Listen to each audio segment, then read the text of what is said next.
ಚಿಕ್ಕಬಳ್ಳಾಪುರ ನಗರದ ಗಂಗಮ್ಮಗುಡಿ ರಸ್ತೆ ಹಾಗೂ ಬಜಾರ್ ರಸ್ತೆ ಪ್ರಮುಖ ವ್ಯಾಪಾರ ವಹಿವಾಟು ನಡೆಸುವ ರಸ್ತೆಗಳಾಗಿದ್ದು, ಹಳೆಯ ನಗರ ರಚನೆಯಾದಾಗಿನಿಂದಲೂ ರಸ್ತೆ ವಿಸ್ತರಣೆಯಾಗಿಲ್ಲ. ಈ ಕಿರಿದಾದ ರಸ್ತೆಯಲ್ಲಿ ವಾಹನ ಸಂಚಾರ ಮಾಡುವುದು ದುಸ್ತರವೇ ಸರಿ.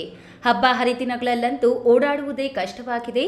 ಈ ರಸ್ತೆ ಅಗಲೀಕರಣ ಮಾಡುವಂತೆ ಸಾರ್ವಜನಿಕರ ಒತ್ತಾಯವೂ ಇದ್ದು, ರಾಜ್ಯ ಉಚ್ಚ ನ್ಯಾಯಾಲಯವೂ ಸಹ 2019ರಲ್ಲಿ ಹಸಿರು ನಿಶಾನೆ ತೋರಿದೆ. ಶಾಸಕ ಪ್ರದೀಪೇಶ್ವರ್ ಆಯ್ಕೆಯಾಗುತ್ತಿದ್ದಂತೆ ರಸ್ತೆ ವಿಸ್ತರಣೆಯಾಗುವ ಬಗ್ಗೆ ಧ್ವನಿ ಎತ್ತಿದ್ರು. ಕಿರಿದಾದ ರಸ್ತೆಗಳನ್ನು ಅಗಲೀಕರಣ ಮಾಡಲಾಗುವುದು, ಇದರಿಂದ ಸಾರ್ವಜನಿಕರಿಗೆ ಅನುಕೂಲಕರವಾಗಲಿದೆ ಎಂದು ಅಭಿಪ್ರಾಯ ವ್ಯಕ್ತಪಡಿಸಿದ್ದು, 2 ಬಾರಿ ರಸ್ತೆ ಮಾರ್ಕಿಂಗ್ ಸಹ ಮಾಡಿದ್ದು, ಇತ್ತೀಚೆಗೆ ಈ ಪ್ರಕ್ರಿಯೆ ತಣ್ಣಗಾದಂತಿತ್ತು. ಇಂದು ಬೆಳಗ್ಗೆ ಡಿಸಿ ಪ್ರಭುರವರು 2 ರಸ್ತೆಗಳ ವೀಕ್ಷಣೆ ಮಾಡಿ ಒತ್ತುವರಿ ಆಗಿರುವ ಬಗ್ಗೆ ಮಾಹಿತಿ ಸಂಗ್ರಹಿಸಿದ್ರು. ನಗರಸಭೆ ಸಿಬ್ಬಂದಿ ಟೇಪ್ ಹಿಡಿದು ಅಳತೆ ಮಾಡಿದ್ರು.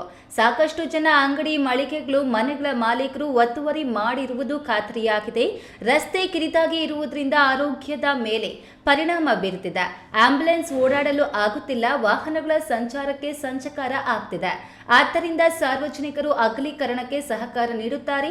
ರಸ್ತೆ ಅಗಲೀಕರಣ ಆಗುವುದು ಖಚಿತ, ಆದರೆ ಇನ್ನೂ ದಿನಾಂಕ ನಿಗದಿ ಮಾಡಿಲ್ಲ. ರಸ್ತೆ ಅಭಿವೃದ್ಧಿಗಾಗಿ ಸಿಎಂ ವಿಶೇಷ ಅನುದಾನದಲ್ಲಿ 10 ಕೋಟಿ ಅನುದಾನವೂ ಬಿಡುಗಡೆ ಆಗಿದೆ. ನಗರಸಭೆಯಲ್ಲೂ 11 ಕೋಟಿ ಹಣ ಮೀಸಲಿಡಲಾಗಿದೆ. ರಸ್ತೆ ಒತ್ತುವರಿ ಮತ್ತು ಅಗಲೀಕರಣದ ಬಗ್ಗೆ ಇಲ್ಲಿನ ವರ್ತಕರು ಪ್ರಮುಖರನ್ನ ಸಭೆ ಕರೆದು ಅವರಿಗೂ ಮನವರಿಕೆ ಮಾಡಿಕೊಡಲಾಗುವುದು ಎಂದು ಡಿಸಿ ಪ್ರಭು ತಿಳಿಸಿದ್ದಾರೆ. ಅದೇ ರೀತಿ ನಗರದ ಅತ್ಯಂತ ಪ್ರಮುಖ ರಸ್ತೆಗಳಾದಂಥ ಬಜಾರ್ ರಸ್ತೆ ಅಥವಾ ನಮ್ಮ ಗಂಗಮ್ಮನಗುಡಿ ರಸ್ತೆ, ಈ ರೀತಿ ಕೆಲವು ರಸ್ತೆಗಳೆಲ್ಲನೂ ಕೂಡ ವ್ಯಾಪಾರ ವಹಿವಾಟುಗಳ ಹಿತದೃಷ್ಟಿಯಿಂದ, ಸಾರ್ವಜನಿಕ ಸದುದ್ದೇಶದಿಂದ ಆ ರಸ್ತೆಗಳೆಲ್ಲನೂ ಕೂಡ ವಾಹನ ಸಂಚಾರಕ್ಕೆ ಸುಗಮವಾಗಬೇಕು.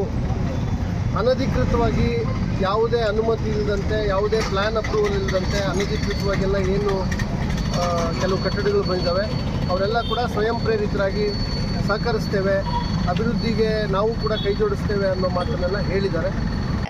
ಈ ವೇಳೆ ನಗರಸಭೆ ಆಯುಕ್ತರು ಮನ್ಸೂರ್ ಅಲಿ ಹಾಗೂ ನಗರಸಭೆ ಸಿಬ್ಬಂದಿ ಹಾಜರಿದ್ದರು.